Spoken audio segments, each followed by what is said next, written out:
લક્ષ્ય ન્યૂઝ, એક નજર, એક લક્ષ્ય.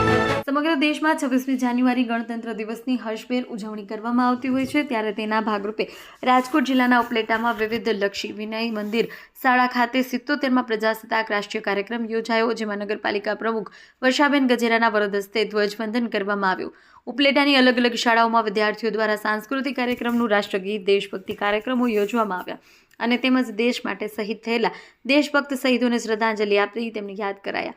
સમગ્ર કાર્યક્રમના અંતે ઉપલેટા શહેરમાં વિવિધ વિદ્યાર્થીઓ નેશનલ અને સ્ટેટ લેવલે મેડલ મેળવેલ તમામ બાળકો યુવાનોને શિલ્ડ અને સન્માનપત્ર આપી સન્માનિત કરાયા હતા અને તેમનું પ્રોત્સાહન વધારી 26મી જાન્યુઆરીના ભવ્ય રાષ્ટ્રીય કાર્યક્રમને ખૂબ જ શાનદાર બનાવવામાં આવ્યો. આ રાષ્ટ્રીય પર્વની ઉજવણીના ભાગરૂપે ઉપલેટા પોલીસ સ્ટેશન ખાતે પણ પીઆઈ BR પટેલની આગેવાનીમાં 26મી જાન્યુઆરીના ધ્વજવંદન કાર્યક્રમની ઉલ્લાસભેર ઉજવણી કરવામાં આવી, જેમાં સમગ્ર ઉપલેટા પોલીસ સ્ટાફ સહિત રાજકીય સામાજિક આગેવાનો બહોળી સંખ્યામાં હાજર રહ્યા અને રાષ્ટ્રધ્વજને સલામી આપી હતી. અહેવાલ અર્શીભાઈ આહિર, ઉપલેટા. આજના 77માં પ્રજાસત્તાક દિવસની ઉપલેટા બાવલા ચોક હાઈસ્કૂલ ખાતે ઉપલેટા નગરપાલિકાની ટીમ અને સમગ્ર ઉપલેટાના નગરપાલિકાની ટીમ અને સમગ્ર ઉપલેટાના ગ્રામજનોની હાજરીમાં ભવ્ય રીતે ઉજવણી કરવામાં આવી.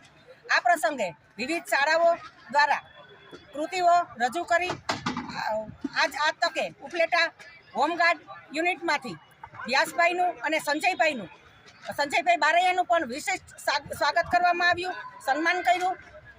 વિવિધ વિદ્યાર્થીઓનું પણ સન્માન કરેલું હતું અને આ તકે ઉપલેટા 1950થી અત્યાર સુધીના પૂર્વ પ્રમુખ નગરપાલિકાના તેને યાદ કરી અને તેને પણ આજે સન્માન અમે નગરપાલિકાની ટીમ અને સંગઠનની ટીમ આખી ઉપલેટાના આગેવાન દ્વારા એનું સન્માન કરવામાં આવ્યું.